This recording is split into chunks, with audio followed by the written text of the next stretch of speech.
नमस्कार साथियों। तो एलआईसी की साइट से ही हम फिर से जीवन जो लाभ है प्लान सबसे ज़्यादा बिकने वाला उसका ब्राउज़र डाउनलोड करते हैं, ताकि ये क्लैरिटी रहे कि ऑफिशियल ही डॉक्यूमेंट हम रीड आउट कर रहे हैं और उसके फैक्ट्स जो हैं, जो भी मैं कुछ बता रहा हूँ वो इन्हीं के एलआईसी के ही डॉक्यूमेंट से बता रहा हूँ। तो ये हम डाउनलोड करेंगे और इसी को हम आगे रीड आउट करते हैं एग्जैक्टली कि जीवन लाभ प्लान के अंदर आपको बेनिफिट्स क्या क्या मिलेंगे।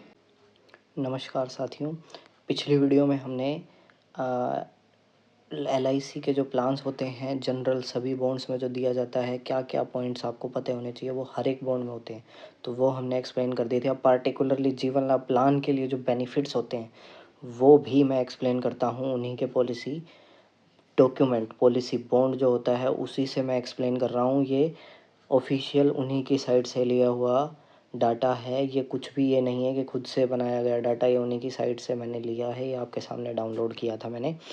तो सबसे पहले डेथ बेनिफिट आ जाता है। डेथ बेनिफिट सम अश्योर्ड के अकॉर्डिंग होता है। मान लीजिए सम अश्योर्ड 10 लाख है, तो उस 10 लाख की या तो 10 लाख या फिर मान लीजिए प्रीमियम भर दिए हैं किसी ने, उसका 105%, मान लीजिए किसी ने 10 प्रीमियम भर दिए हैं तो उसका 105% जो भी इन दोनों में से ज़्यादा होगा वही पे करना होता है कंपनी को। मिनिमम अमाउंट होती है वो कंपनी को जो एक डेथ बेनिफिट के तौर पे कंपनी को देनी ही पड़ती है। तो ये चीज़ आपको ज़रूर समझ में आनी चाहिए कि company death claim, death benefit पे नॉमिनी को क्या प्रोवाइड करती है। उसके बाद हमारा आएगा मैच्योरिटी बेनिफिट। मैच्योरिटी एक पर्टिकुलर 20 साल है, मान लीजिए 25 साल है। एलआईसी की पॉलिसियाँ जनरली बड़े बड़े टर्म्स के लिए, ज़्यादा टर्म्स के लिए होती हैं। तो जो भी सम अश्योर्ड उस टाइम पे अगर या तो अश्योर्ड कर दिया जाएगा कि उतना मिलेगा ही मिलेगा, वो मिनिमम होगा, या फिर बोनस या जो भी हैं वो ऐड होके मिलेगा। तो sum assured on maturity with simple reversionary bonus and final additional bonus. जीवन लाभ प्लान के अंदर आपको साफ साफ लिखा हुआ है, एक तो सिंपल रिवर्जनरी बोनस जो हर साल कंपनी प्रॉफिट करती है उसके अकॉर्डिंग एडिशन हो जाएगा। एक आपको फाइनल एडिशनल बोनस, अगर आप पॉलिसी लॉन्ग टर्म के लिए चला रहे हैं तो आपको पॉलिसी में ऐड करके ये देंगे, ये लिखा हुआ है इनके पॉलिसी डॉक्यूमेंट में।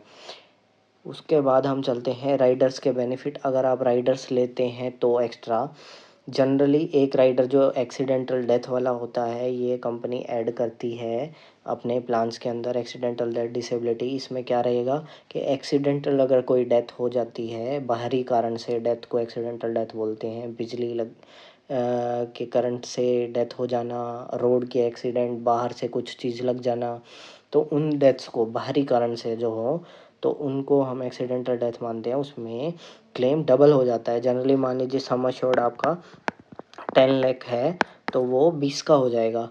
वो अमाउंट एक पर्टिकुलर आपको लिखी हुई मिलेगी कि कितने का है वो राइडर की अमाउंट। उसके बाद हमारे पास आ गया हमारा न्यू टर्म। टर्म के अंदर नेचुरल कवर है, वो इंक्रीज़ कर सकते हैं आप एडिशन करके इस राइडर का। एक्सीडेंटल बेनिफिट राइडर वही है, अगर एक्सीडेंट के दौरान डेथ होगी, सिर्फ एक्सीडेंटल डेथ होगी तो ही ये राइडर काम करेगा। जबकि डिसेबिलिटी वाले में अगर 100% डिसेबिलिटी, मान लीजिए एक हाथ एक पैर, एक आँख एक कान, इस तरह से मतलब हो जाए डिसेबल, मतलब पूरी डिसेबिलिटी जिसको बोलते हैं, तो उस केस में भी ऊपर वाला राइडर तो काम करेगा, लेकिन एक्सीडेंटल बेनिफिट राइडर इस केस में काम नहीं करेगा डिसेबिलिटी के केस में। एक होता है हमारे पास premium waiver benefit. Premium waiver, मान लीजिए माइनर है कोई भी और प्रपोज़ किया है फादर ने, मान लीजिए अब भरने वाला इंसान, पेइंग कैपेसिटी तो उसी की थी, अब वो भर नहीं सकता, मान लीजिए उसकी डेथ हो जाए भरने वाले की, तो इंश्योर्ड तो वो बच्चा था पॉलिसी क्योंकि उसके नाम पे थी।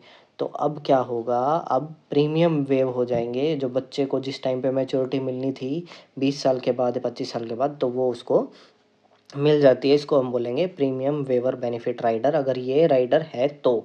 अगर नहीं है तो ऐसा कुछ नहीं होगा। उसके बाद हमारे पास vesting of policy on life of minor.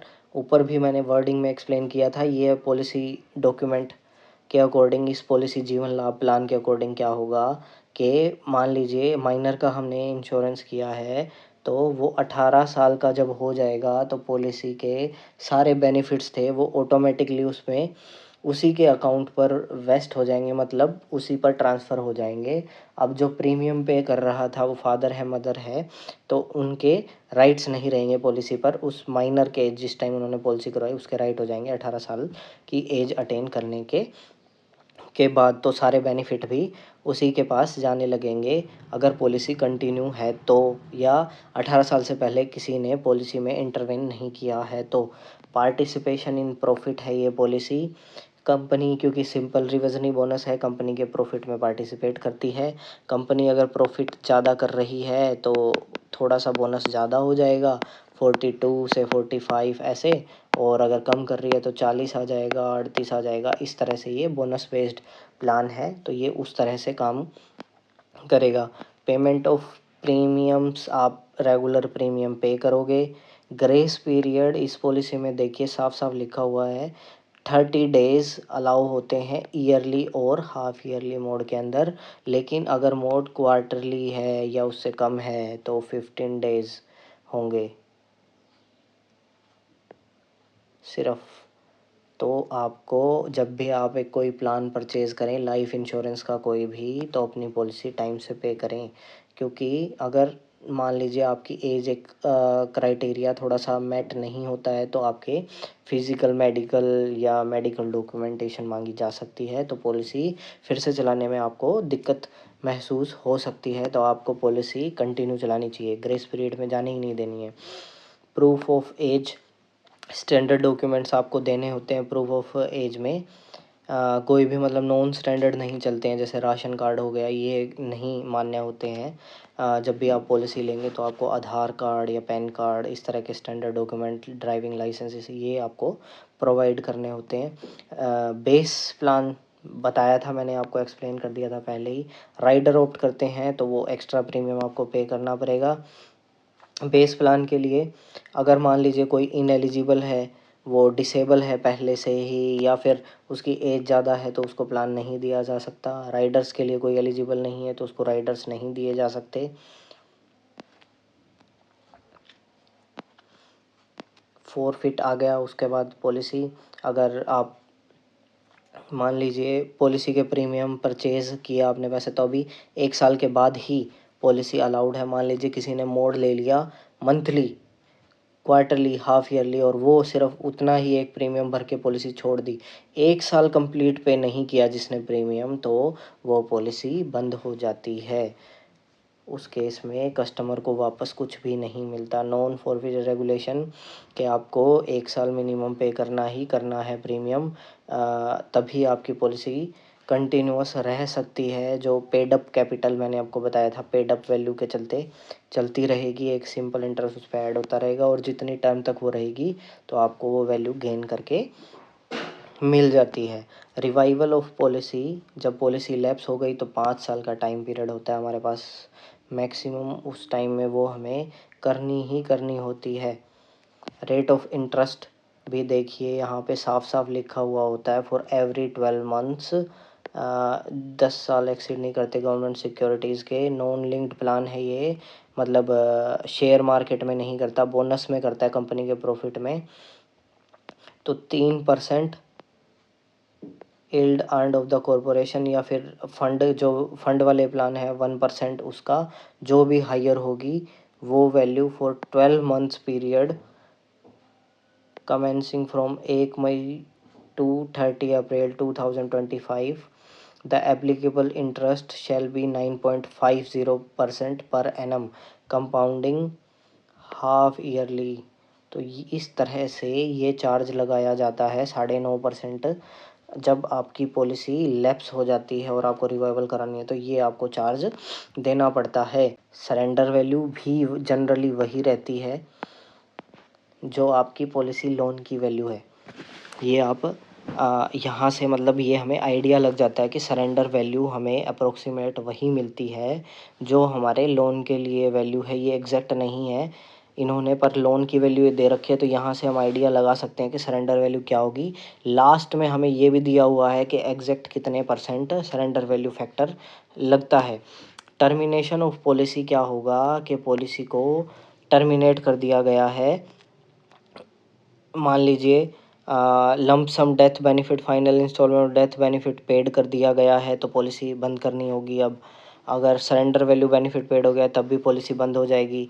Maturity दे दी गई है तब भी पॉलिसी बंद हो जाएगी। फाइनल फुल एंड सेटलमेंट हो गई है पॉलिसी की किसी भी केस में तब भी पॉलिसी बंद हो जाएगी। अगर मान लीजिए किसी की पॉलिसी पहले ही 5 साल रिवाइव भी नहीं हुई और उसने प्रीमियम भी पे नहीं किए 1 साल तो भी वो पॉलिसी बंद हो जाएगी, रिवाइवल नहीं हुई तो। फ्री लुक पीरियड 30 दिन का मिलेगा हमें।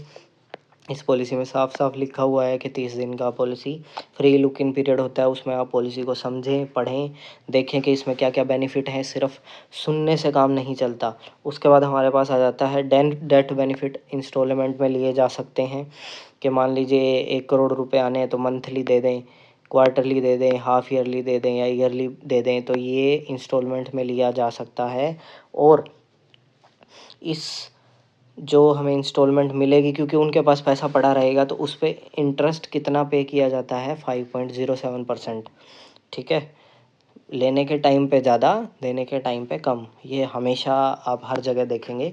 सेटलमेंट ऑप्शन, मैच्योरिटी किसी को लेनी है तो वो भी कर सकता है। मैच्योरिटी अपनी लंप सम मतलब एक साथ ना लेकर के डिवाइड कर सकता है कि भैया मेरे को तो महीने महीने देते रहो, क्वार्टरली या फिर हाफ ईयरली या ईयरली मेरे को पैसे देते रहो। उस पर भी 5.07% इफेक्टिव अमाउंट इंटरेस्ट पे होगा। तो ये सेटलमेंट ऑप्शन हो गए हमारे पास। उसके बाद हमारे पास असाइनमेंट, नॉमिनेशन, सुसाइड का एक्सक्लूज़न, ये मैंने आपको बताया था कि 1 साल तक रहता है। उसके बाद ये पेएबल है। सुसाइड भी कर ले तो भी क्लेम मिलता है इस पॉलिसी। ये हम पर्टिकुलर जीवन लाभ के लिए बेनिफिट्स पढ़ रहे हैं तो ये वर्डिंग्स में कंप्लीट लिखा हुआ है कि हाँ मिलेगा। टैक्स, अगर जीएसटी एप्लीकेबल है या मैच्योरिटी पे टैक्स है, आप 5 लाख से ज़्यादा प्रीमियम पे कर रहे हैं तो आपको टैक्स भी देना पड़ेगा। डेथ क्लेम की रिक्वायरमेंट्स बताई हुई है कि जो क्लेमेंट है, जो भी नॉमिनी है, उसको अपने डॉक्यूमेंट्स, नेफ्ट की डिटेल, बैंक की डिटेल और प्रूफ आईडी से ही पता चलेगा ना कंपनी को, और कुछ फॉर्म्स होते हैं वो फिल करवा दिए जाते हैं। सरेंडर के लिए भी सेम होगा procedure. Benefit illustration policy document में ही साथ लगे हुए होते हैं कि किस तरह से आपको पॉलिसी के अंदर क्या क्या बेनिफिट्स मिलेंगे। डुप्लीकेट पॉलिसी भी दी जा सकती है। चार्ज लगता है प्रिपरेशन में 75 rupees. Indemnity bond notarise stamp के चलते हैं ना, तो ये भी इन्होंने दे दिया कि अगर डुप्लीकेट बॉन्ड लेना है तो क्या करना पड़ेगा।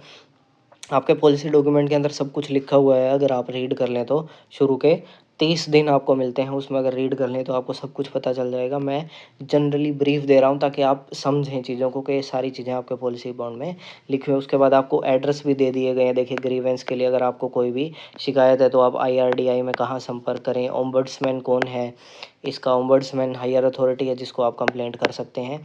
उसके बाद लास्ट में आप देखिएगा नॉमिनेशन वगैरह के बाद इसमें देखिए गारंटीड जो सरेंडर वैल्यू फैक्टर्स हैं, मैं आपको ऊपर बता रहा था वो लोन था। यहाँ देखिए आपको एग्जैक्ट सरेंडर वैल्यू फैक्टर दिए हुए हैं। मान लीजिए 10-16 लिया आपने, 10 साल भर के 16वें साल मैच्योरिटी आनी है, उसमें सरेंडर फैक्टर कैसे काम कर रहा है। अगर दूसरे साल आप अपनी वैल्यू लेंगे तो सिर्फ 30% ही देंगे वापस कस्टमर को, अगर तीसरे साल तो 35%। इसी तरह से ये देखिए अगर fourth, fifth, sixth, seventh year तक है, फोर्थ से लेके, तो सिर्फ 50% सरेंडर वैल्यू वापस देंगे आपकी। ठीक है, उसके बाद भी थोड़ा थोड़ा ये बढ़ाते हैं। 8वें साल 53, 9वें साल 57, मतलब आपको आपके भरे हुए पैसे की ही वैल्यू भी वापस नहीं मिल रही है। ये फैक्टर्स लगते हैं वहाँ पे बोनस के ऊपर। जब लगते हैं ना तो वो आपको जो आपने भरी हुई वैल्यू है वो भी जनरली 10 साल तक वापस नहीं मिलती है आपको इन प्लान्स के अंदर। तो ये आपको सारी चीज़ें पहले से समझ लेनी है। इसी तरह से 15-21 में भी ऐसे चलेगी, आपको अपने पॉलिसी बॉन्ड में मिलेगा। 16 साल भर के 25वें साल में भी ये वैल्यू इस तरह से काम करेगी। और वेस्टेड बोनस जो हो गया, अब ये तो था जो आपने पॉलिसी टर्म जो सम मतलब पॉलिसी का प्रीमियम पे किया है उसका परसेंटेज। अब देखिए जो बोनस होगा ना उसमें भी कटिंग है, वो भी एडिशन नहीं हो रहा, उसका भी थर्ड ईयर में जा कर के ये 17.58% देंगे जो एडिशन हो गया। मतलब जो आपके पैसे पर एडिशन हुआ था उसका 17.58%, उसके बाद 17.66, तो उसमें भी कटिंग है। 16वें साल तक भी देखिए कंप्लीट आपका जो पैसा है वो नहीं वापस मिलेगा। तो सरेंडर से हमेशा बचना है, सरेंडर पॉलिसी नहीं करवानी है। तो यही है कि आप पॉलिसी लें तो अच्छे से समझ के लें।